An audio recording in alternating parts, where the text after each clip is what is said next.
pinlano kagad to. Pinalo namin to since yung planning pa.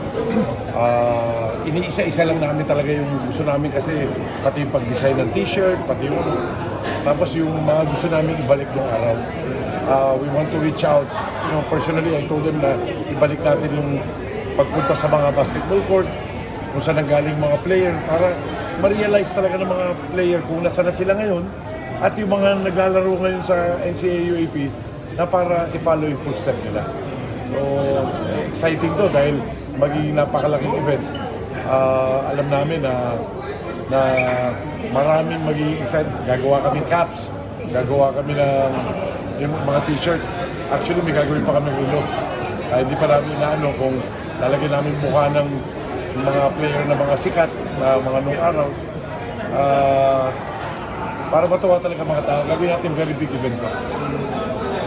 Yung sa greatest players, hindi kayo involved doon, ba't ano lang yung... Pinaubaya ko sa kanila, pero sila yung magtatanong sa akin kung ano, yung last na matitira, no?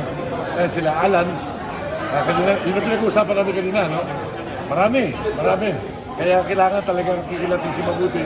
But again, hindi mo kaya mapasaya lahat di ba?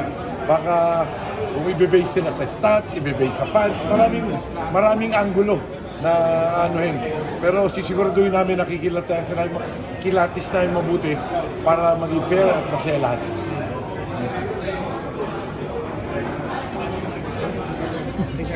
Thank you.